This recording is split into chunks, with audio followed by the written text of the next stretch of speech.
encontramos un buen conjunto de sedimentos más adentro de la cueva que data de hace aproximadamente 2,5 millones de años. El del medio es una falla geológica formada por movimientos tectónicos de la Tierra. Y si justo cuando el río Éufrates empieza a secarse, algo que yace bajo sus aguas finalmente queda al descubierto.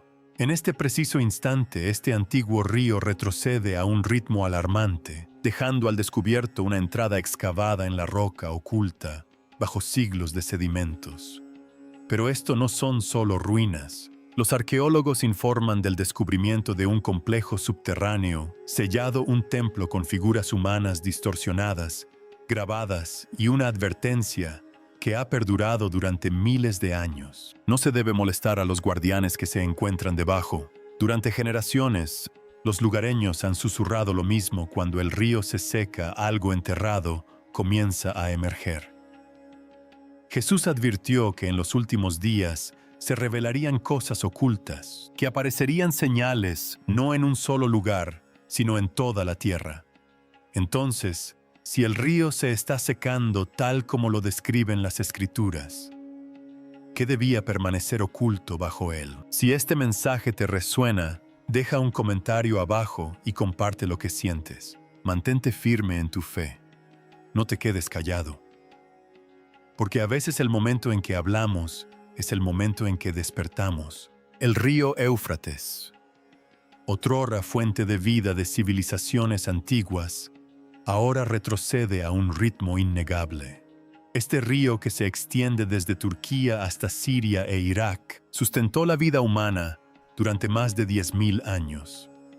Pero a medida que sus aguas retroceden, algo inesperado se revela: no solo historia, sino algo que se ocultó intencionadamente. Las grietas que atraviesan el lecho seco del río han dejado al descubierto lo que al principio parecía ser una sombra en el sedimento. Pero esa sombra se convirtió en una entrada tallada con precisión en la roca antigua. Cuando los arqueólogos entraron, esperaban encontrar ruinas dispersas por el paso del tiempo. En cambio, encontraron un complejo subterráneo sellado, estructurado, cuidadosamente diseñado y bien conservado. El análisis de carbono sugiere que algunas partes datan de alrededor del 2800 a.C., lo que lo sitúa entre las construcciones de ingeniería más antiguas jamás descubiertas en la región. A medida que los equipos de excavación avanzaban hacia las profundidades de la cámara subterránea, lo que encontraron comenzó a cambiar por completo el significado del sitio. Las paredes no estaban vacías, estaban cubiertas con esmero y deliberación de tallas que no se parecían a nada que se esperara en un templo convencional.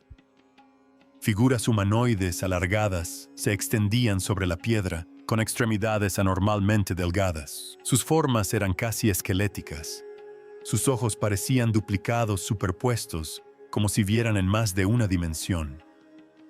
Y sobre sus cabezas, coronas serpentinas se enroscaban hacia arriba, formando figuras que resultaban a la vez simbólicas e inquietantes. A primera vista, algunos investigadores observaron similitudes con las antiguas representaciones mesopotámicas.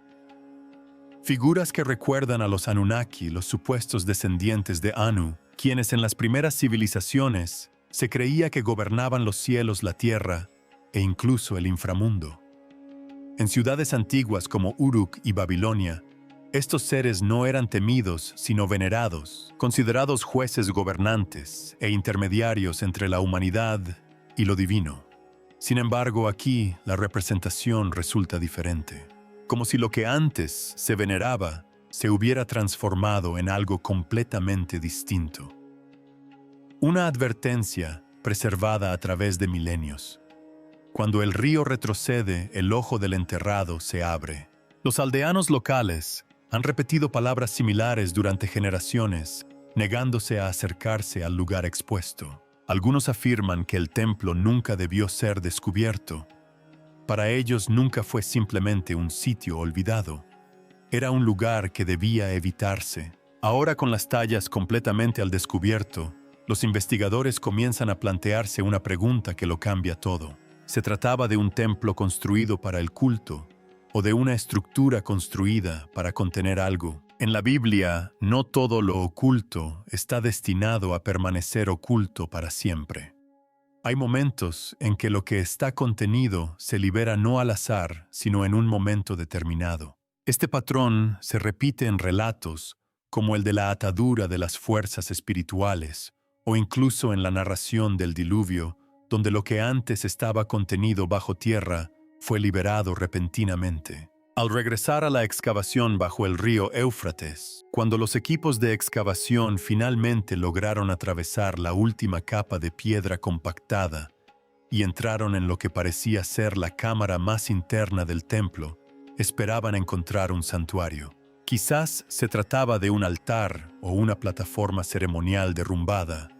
Sin embargo, lo que tenían ante sí parecía más calculado que devocional. La cámara más interna estaba tallada en una densa piedra de basalto negro, no autóctona de la región. Los análisis geológicos sugieren que pudo haber sido transportado desde una fuente volcánica distante, un esfuerzo que habría requerido una coordinación mucho mayor de la que se suele suponer para las civilizaciones antiguas. Las paredes eran anormalmente lisas, pulidas hasta obtener una superficie reflectante, parecida a la obsidiana pero más frías al tacto. Incluso, tras horas bajo tierra, el aire se mantenía estable, más fresco que el calor del desierto en la superficie, como si la cámara estuviera diseñada para preservar algo.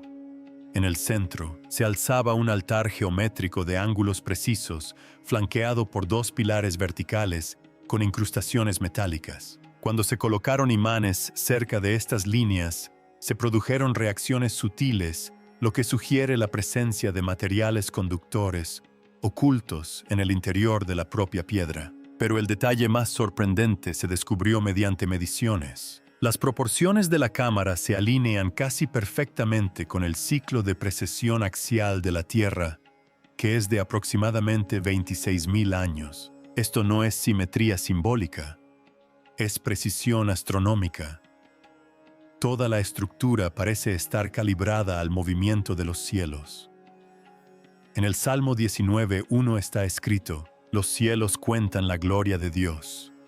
El firmamento anuncia la obra de sus manos». Desde el relato de la creación en el Génesis, donde Dios coloca el sol, la luna y las estrellas como señales y para marcar las estaciones, hasta los movimientos de las constelaciones mencionados, en el libro de Job, la Biblia presenta consistentemente el universo como un reflejo del orden divino.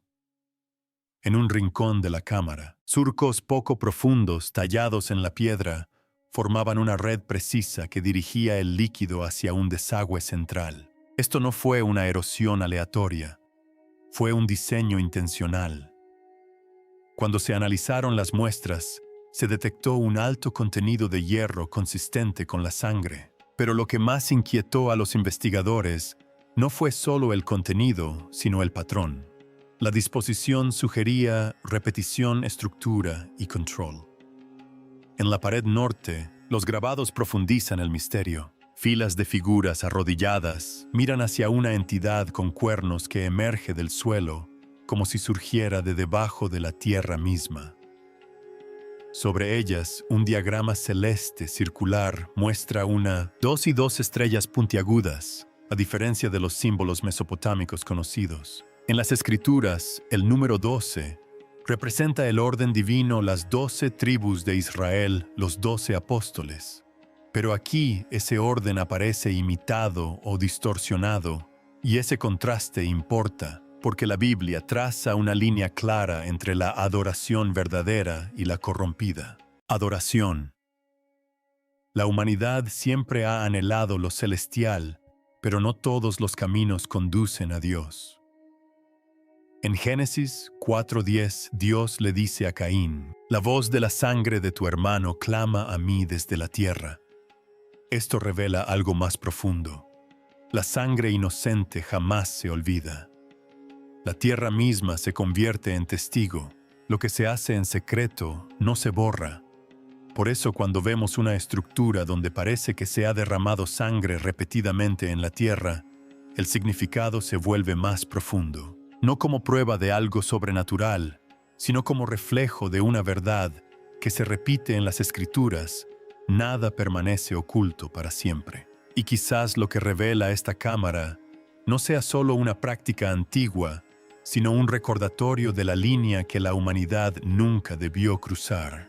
Más adentro, los arqueólogos descubrieron algo que puede ser incluso más significativo que la estructura en sí, una biblioteca oculta. No se trataba de fragmentos dispersos, sino de cientos de tablillas de arcilla, cuidadosamente conservadas en compartimentos de piedra sellados, protegidas del paso del tiempo y del agua. Cada tablilla contenía inscripciones en lenguas antiguas, sumerio-acadio, y escrituras aún no identificadas. Los escritos parecen documentar leyes, sistemas rituales y observaciones celestes detalladas, lo que sugiere un nivel de conocimiento mucho más estructurado de lo esperado. Lo que hace que este descubrimiento sea extraordinario es el método de conservación. Las tablillas estaban recubiertas de betún, una sustancia natural impermeable, lo que les permitió sobrevivir durante miles de años bajo el río. Algunas inscripciones hacen referencia a gobernantes cuyos nombres no aparecen en los registros históricos conocidos. Otras insinúan sistemas de conocimiento astronómico espiritual y posiblemente tecnológico que se han perdido con el tiempo. De confirmarse este descubrimiento, podría transformar nuestra comprensión de las primeras civilizaciones. Pero más allá de la historia, hay un simbolismo implícito. Una biblioteca enterrada bajo un río, sellada, protegida y oculta hasta que baje el nivel del agua, refleja una idea más profunda, que la verdad no se destruye, sino que se oculta hasta el momento oportuno. En Daniel 12:4 está escrito: «Pero tú, Daniel, guarda estas palabras y sella el libro hasta el tiempo del fin. Muchos irán de un lado a otro, y el conocimiento aumentará». En la historia de Daniel, las visiones proféticas no debían comprenderse completamente de inmediato. Se conservaron para una generación futura, una que estaría preparada para comprenderlas. Esta idea se mantiene a lo largo de las Escrituras.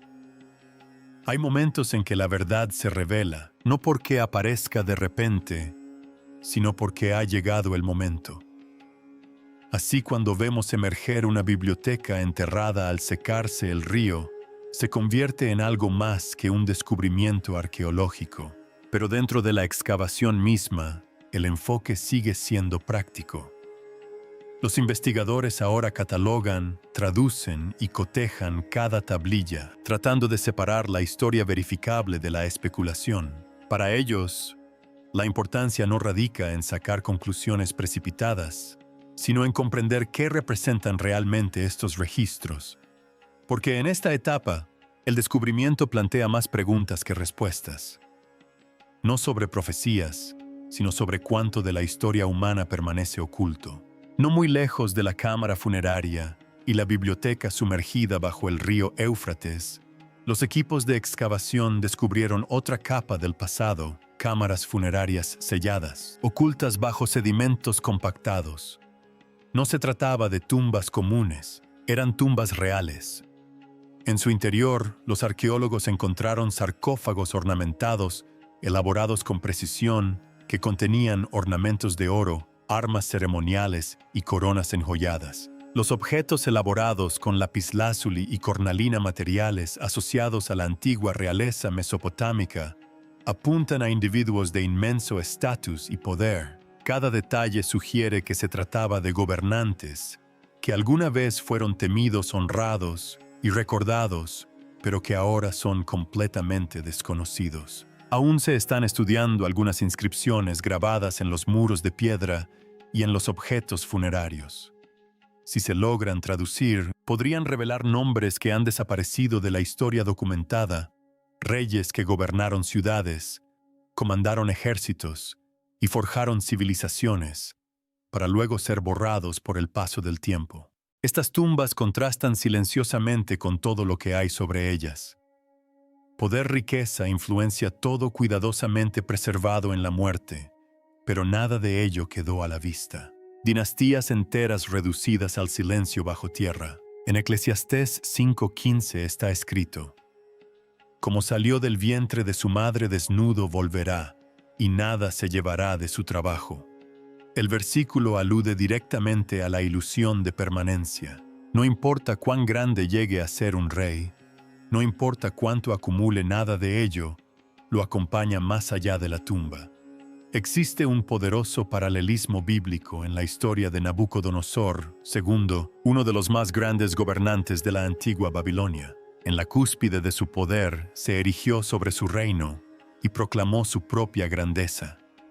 Pero según las Escrituras, fue humillado, despojado de su autoridad y relegado al aislamiento, hasta que reconoció que en última instancia todo poder pertenece a Dios. Su historia no se trata solo de juicio, se trata de perspectiva, porque al estar dentro de estas tumbas, rodeado de símbolos de autoridad y riqueza, una verdad se vuelve ineludible. Todo lo que una vez definió a estos gobernantes quedó atrás. Para los arqueólogos, estos descubrimientos son valiosos testimonios de la historia antigua.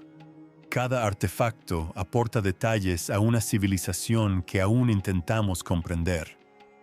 Pero, más allá de su significado científico, encierran aquí una reflexión humana que se ha repetido a lo largo del tiempo. Cuando los arqueólogos comenzaron a revisar las grabaciones de audio capturadas en las secciones más profundas bajo el río Éufrates, lo que encontraron no se comprendió de inmediato, pero sí se sintió. Las grabaciones revelaron tonos infrasónicos profundos, frecuencias por debajo del rango de audición humana. No son sonidos que se oigan conscientemente, pero se sabe que afectan al cuerpo. Los investigadores informaron de una presión sutil, inquietud e incluso la sensación de estar siendo observados mientras trabajaban cerca de la cámara. Los instrumentos confirmaron que estos tonos seguían patrones rítmicos no aleatorios ni ruido ambiental, sino pulsos estructurados que se propagaban a través del suelo. En un principio, la explicación apuntaba a la geología. Las cavidades subterráneas pueden amplificar las vibraciones naturales.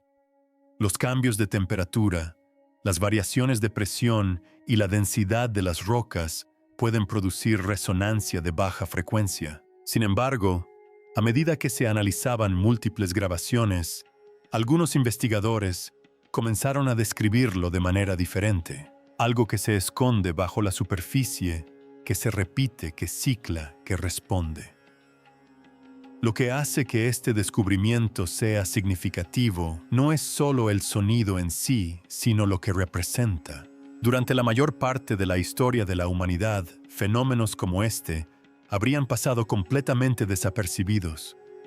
El oído humano no puede detectar estas frecuencias. Solo gracias a la tecnología moderna somos conscientes de su existencia. Esa mera constatación introduce una especie de humildad, un reconocimiento de que la realidad se extiende más allá de lo que percibimos naturalmente. En las Escrituras se encuentra una idea similar. En la Epístola a los Romanos 8:22 se dice: porque sabemos que toda la creación gime a una. Este versículo suele interpretarse espiritualmente como un reflejo de un mundo afectado por el sufrimiento que espera ser restaurado, pero la imagen que evoca es impactante. La creación misma se describe como productora de una especie de sonido, una tensión bajo la superficie. Hay momentos en la Biblia donde la tierra responde de maneras que escapan al control humano. Cuando Jesús murió, la tierra tembló. Cuando cayeron las murallas de Jericó, siguió un patrón de sonido y sincronización. Estos sucesos no se explicaron científicamente, pero revelan un patrón común. El mundo físico no es tan silencioso ni estático como parece. Por lo tanto, cuando los instrumentos modernos comienzan a detectar vibraciones estructuradas bajo un yacimiento antiguo, la cuestión no es si se trata de algo sobrenatural o natural, es algo más simple. y a la vez más inquietante.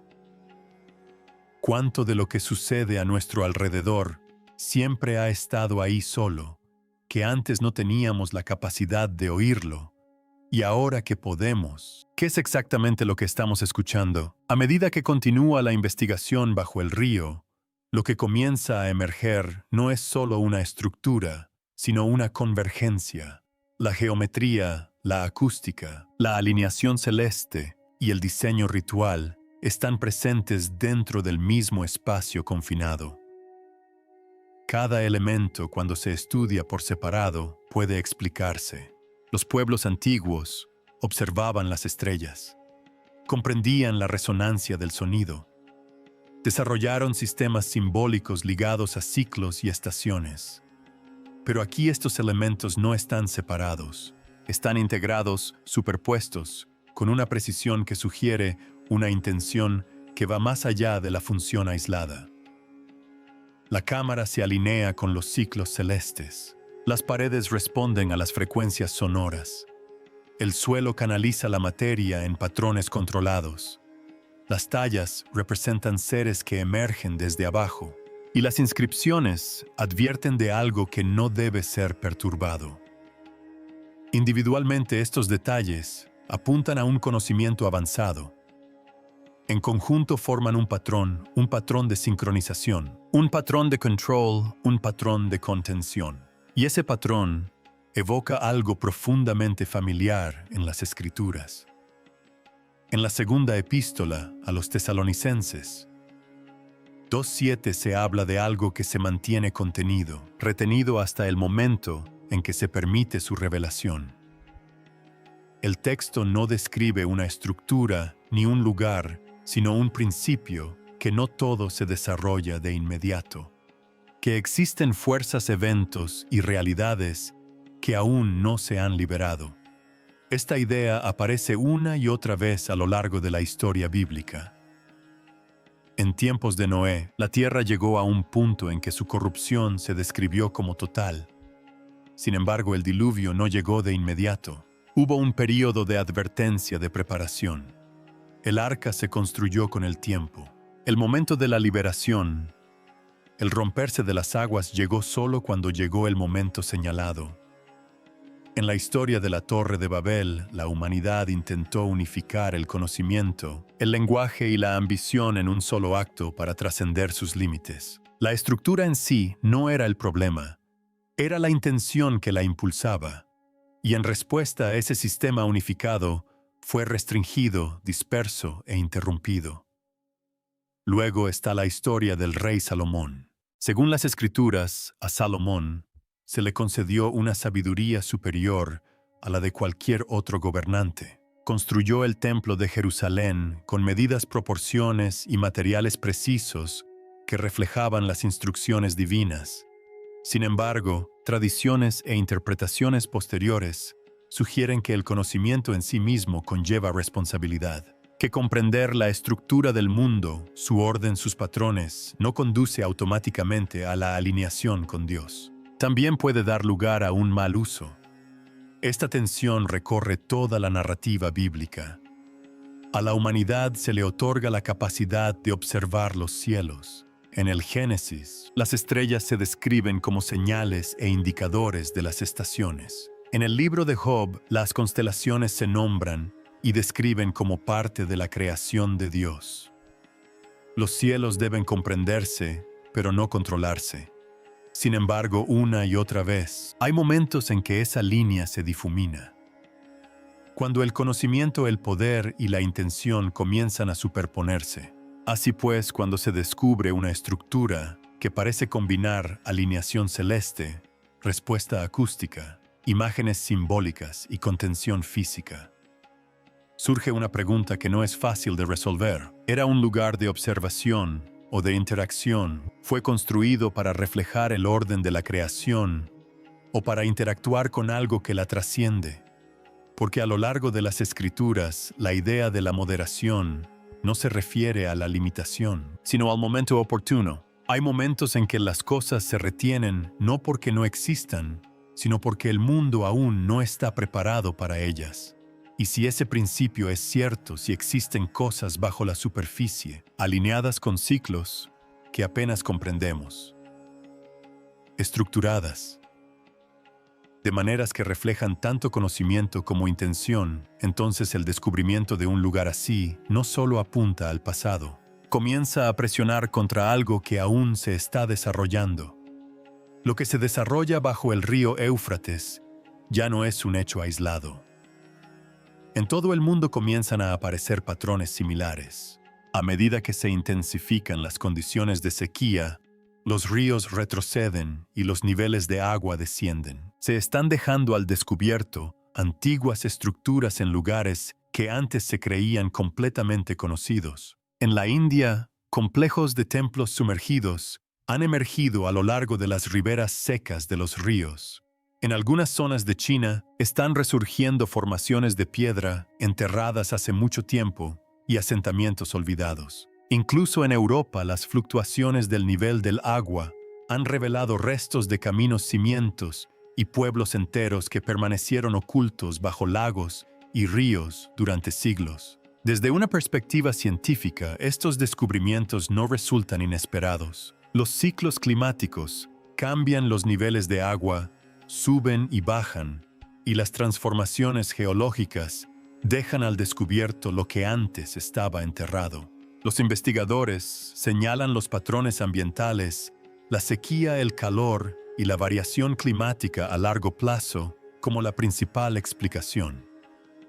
Cada evento, al ser analizado individualmente, encaja dentro del conocimiento establecido. Pero lo que llama la atención no son solo los acontecimientos en sí mismos, sino también su momento y su convergencia. Múltiples regiones, múltiples descubrimientos, todo dentro de un lapso de tiempo relativamente corto. Esta idea de que lo oculto comienza a resurgir cíclicamente no es ajena a las Escrituras. En Eclesiastés 1:9 está escrito: lo que fue, eso será.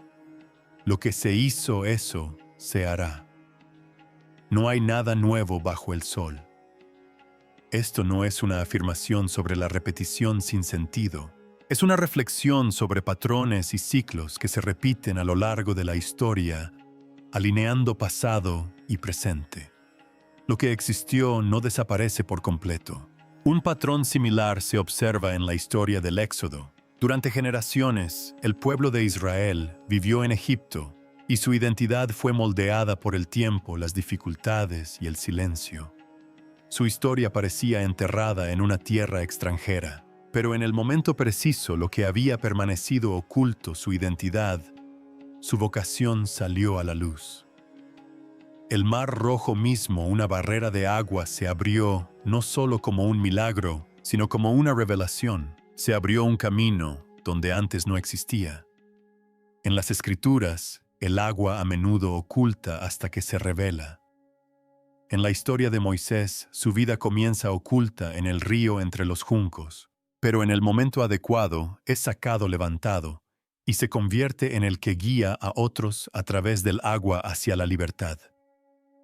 El patrón se repite: ocultamiento, preservación, luego revelación. En el primer libro de Samuel 3:1 dice: la palabra del Señor era escasa en aquellos días, no había visiones frecuentes. Hay épocas en que la verdad parece distante, enterrada, inaccesible. Pero esas épocas no duran para siempre. Luego hay momentos en que lo que estaba en silencio comienza a hablar de nuevo. Al profeta Ezequiel se le mostró un valle de huesos secos, dispersos sin vida, olvidados. Sin embargo, en esa visión, los huesos se unieron. La carne regresó y el aliento volvió a ellos. Lo que parecía perdido no se había ido.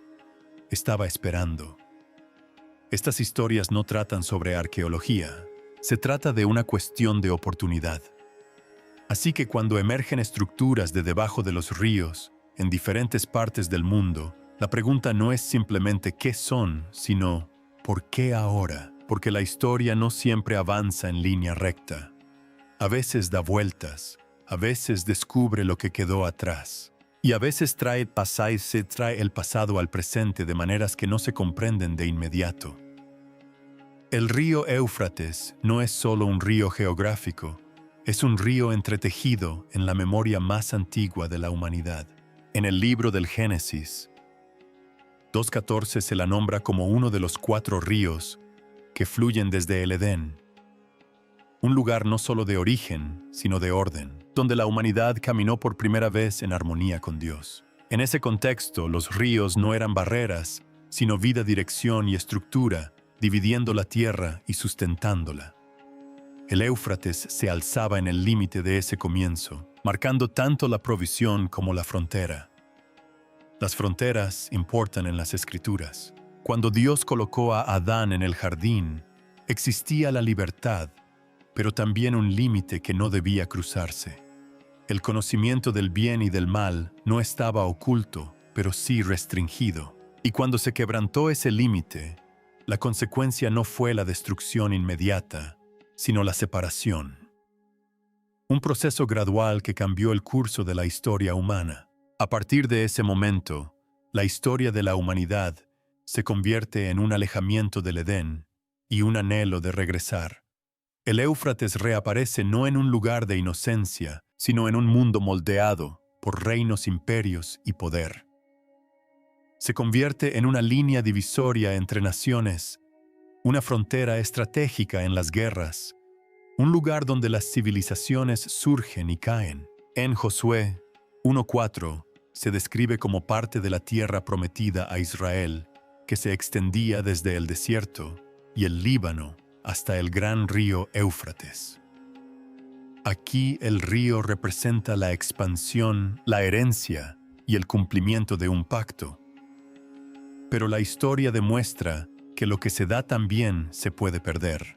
Los imperios que florecieron a lo largo del Éufrates, Asiria y Babilonia, alcanzaron el poder y luego desaparecieron. En el libro de Isaías 13, Babilonia se describe en su gloria, pero también en su caída. La misma tierra que ostentaba riqueza, influencia y control, se convirtió en un lugar de silencio. El río permaneció, pero todo a su alrededor cambió.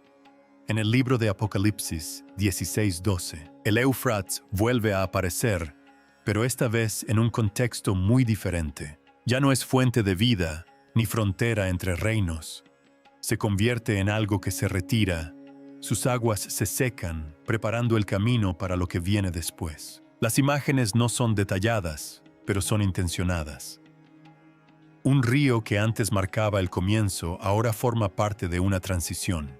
Hay otros pasajes en las Escrituras donde los lugares físicos tienen este tipo de doble significado.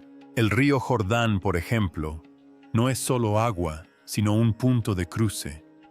Cuando Josué guía al pueblo a través de él, marca el fin del peregrinaje y el comienzo del asentamiento. Cuando Jesús es bautizado allí, marca el comienzo de su ministerio. El mismo lugar, diferentes momentos, cada uno con un significado que va más allá de la superficie.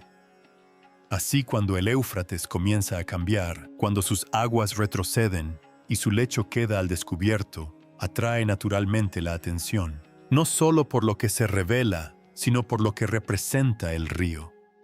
Un lugar ligado al origen, un lugar ligado al imperio, un lugar ligado a la transición.